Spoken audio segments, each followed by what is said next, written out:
शनिक जी जूनागढ़ गुजरात से। राधा वल्लभ श्री हरिवंश। दंडवत प्रणाम महाराष्ट्री। महाराष्ट्री, पिछले 5 सालों से जीवन में अंधकार छाया हुआ है, कभी भी सफलता नहीं मिल रही है। जीवन में आगे क्या करूं क्या ना करूं समझ नहीं आ रहा। सफलता किसे माना है आपने? महाराज जी, श्री जी मैं पढ़ाई पूरी की और मैंने श्री जी से कहा कि मैं अब क्या करूं। तो उन्होंने मुझे कुछ संकेत दिए थे कि आप सरकारी में जाइए और प्रभु की सेवा करिए। फिर सफलता नहीं मिल रही उसमें एग्जाम में, और अब है। आप हमारी बात समझिए, आपको श्री जी ने संकेत किया और आप सफलता नहीं प्राप्त कर, दोनों बातें झूठी है ना, दोनों बातें झूठी हैं। आप सत्य को स्वीकार कीजिए। श्री जी के संकेत को आप जानने लगे। आप श्री जी के संकेत तो तभी जब आप उनकी मन की बात जान लेना, तो आप कितने बड़े सिद्ध हो गए। और फिर सफलता किसकी चाहते हो? प्रकृति जन्य की। आप श्री जी के संकेत को जान जाओगे तो श्री जी के प्रेम की सफलता चाहोगे, लोकवत नहीं। और ये लोक की सफलता, सुनो पहले, प्रारब्ध के अधीन है। इसकी सफलता के लिए श्री जी से प्रार्थना मत करो। हमारी बात समझना। विद्यारण्य जी एक बहुत बड़े महापुरुष हुए हैं।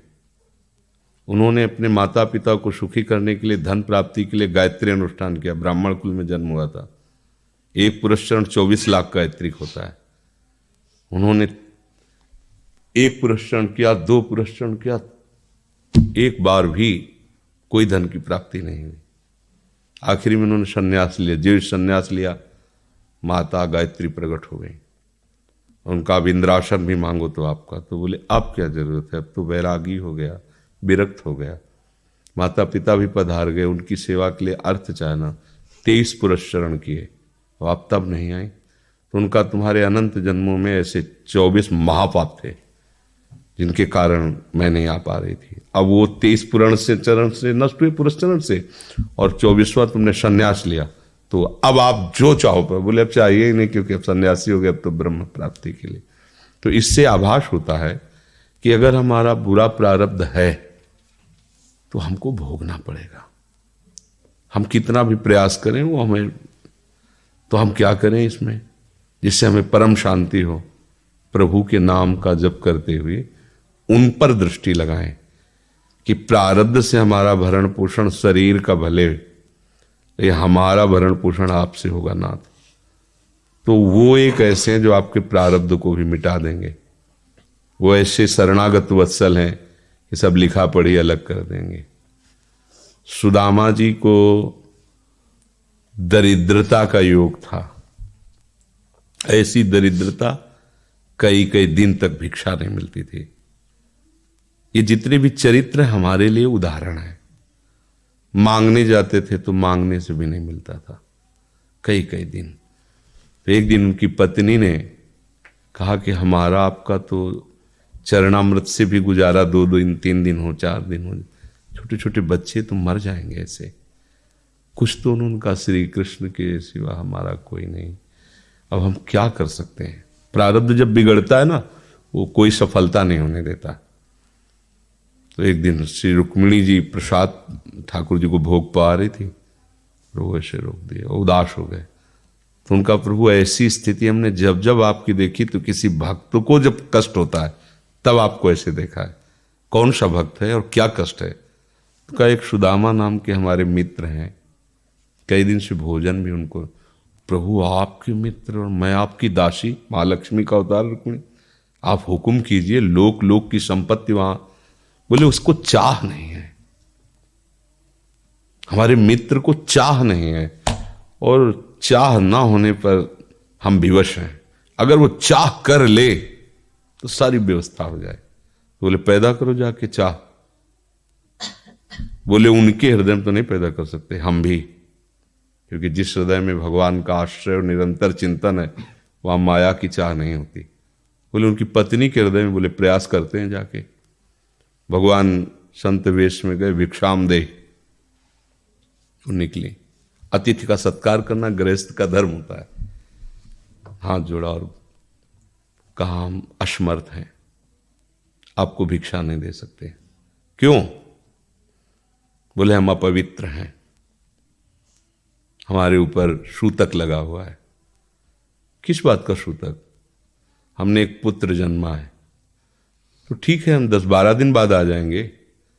बोले नहीं, आजीवन अपवित्र रहेंगे। तो ऐसा कौन सा? बोले दरिद्रता रूपी। विद्वान की पत्नी है तो ऐसे उनका दरिद्रता रूपी पुत्र का जन्म, अर्थात सीधे ये कि मैं नहीं दे सकती या देने योग्य नहीं, ऐसा न कहीं कहा, मैं अपवित्र हूं। तो उनका दरिद्र कैसे हो सकती हो? जिनके पति के मित्र द्वारिकाधीश भगवान श्री कृष्ण है, वो दरिद्र कैसे हो सकता है? एक बार कहो ना अपने पति से। चले गए। जो सुदामा जी आए तो उन्होंने कहा कि देखो, आज एक अतिथि आए थे, उनको मैं कुछ नहीं दे पाई, मुझे बहुत कष्ट है कि मेरे पुत्र और आए हुए अतिथि का भी हम स्वागत नहीं कर सकते, उनका भरण आपके मित्र द्वारिकाधीश प्रभु श्री कृष्ण है। सुदामा जी ने कहा, बोले चले जाओ ना, वो कुछ न कुछ सहयोग कर देंगे। तो बोले हम ऐसे मित्र नहीं बनाए कि वो हमारा सहयोग करें, कभी नहीं, मर जाऊंगा, पर उनसे ये नहीं कहूंगा कि आप हमारा। बोले मत कहना, दर्शन के लिए तो चले जाओ, वो सुना है इतने उदार हैं कि वो जाने पर ही दे देंगे। सुदामा ने कहा दर्शन के लिए तो जा सकते हैं, बहुत दिन हो गए, ठीक है, पर मित्र के पास जाए तो कुछ लेके जाना चाहिए, मेरे पास तो कुछ नहीं है ना। पड़ोस में जैसे किसी से मांगने गई तो, अरे समय जब बिगड़ता कोई नहीं होता साथ। एक ने थोड़ी उदारता दिखाई तो चावल पछोरने पर जो आगे कणका होते चावल के, जो प्राय वो लिए सुदामा जी ने कहा हमारे प्रभु भाव के भूखे हैं, कुछ ले जाएंगे, खाली हाथ तो नहीं है। पोट्री में सारांश में बता रहे हैं, द्वारपालों ने देखा कि हड्डी हड्डी शरीर में कई जगह से फटे वस्त्र, बेवाई फटी हुई, मतलब दिखाई दे रहा था दरिद्रता की मूर्ति है।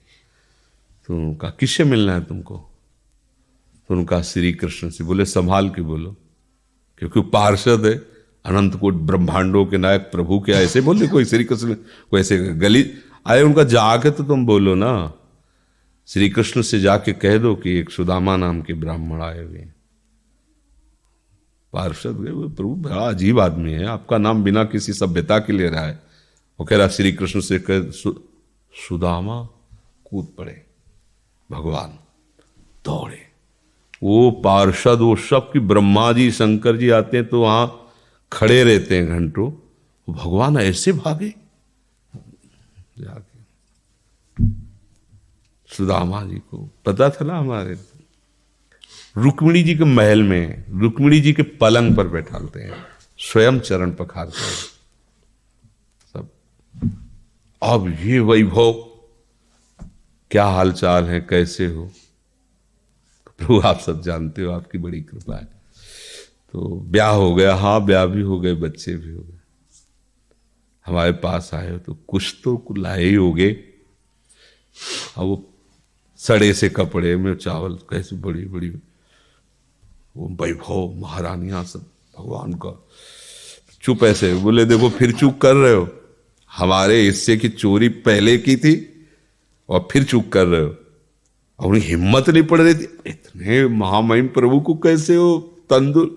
भगवान ने ऐसे छीला, ओहो आज तक मुझे ऐसा स्वाद नहीं मिला। भगवान बड़ाई कर रहे, देखो रुक्मिणी जी की आंखों में आंसू आ गया उधर से। भगवान पकड़ लिया हाथ, बस प्रभु हम आपके सिवा नहीं रह सकती हो।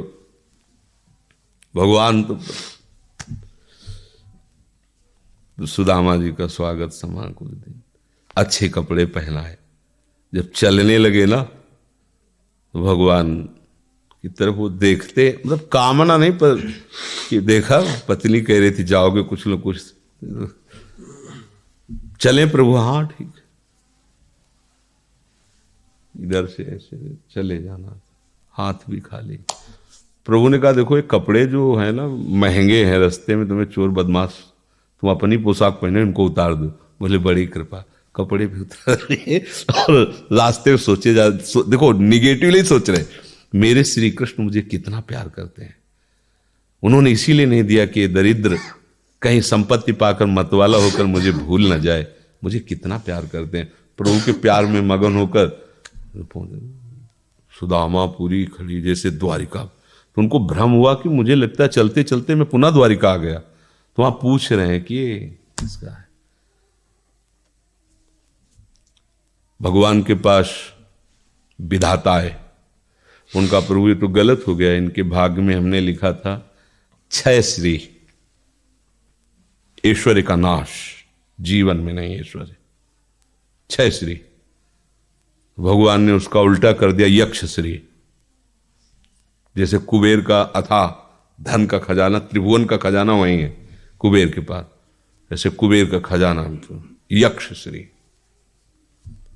तो कहा प्रभु, तो उनका इन्होंने एक पुण्य किया है, अनंत ब्रह्मांडों के समस्त जीवों को तृप्त कर दिया है। प्रभु खुद को खाने को नहीं तृप्त, बोले मेरे रोम रोम में करोड़ करोड़ ब्रह्मांड वास करते हैं और इनके तंदुलों से मैं तृप्त हो गया। अनंत ब्रह्मांडों का भंडारा हो गया, उसका जो पुण्य होता है लिख दो इनके भाग्य में। अब किसी की चलेगी प्रभु के आगे। तो एकमात्र प्रारब्ध को मिटाने वाले भगवान है, कर तुम अकर तुम अन्यथा कर तुम। तो आप भगवान की शरण होकर उनका नाम जप कीजिए और उनसे प्रार्थना कीजिए कि आपको उचित लगे तो समस्या का समाधान कर दीजिए, नहीं तो मुझे समस्या से लड़ने का बल और विवेक दीजिए, बात बन जाएगी।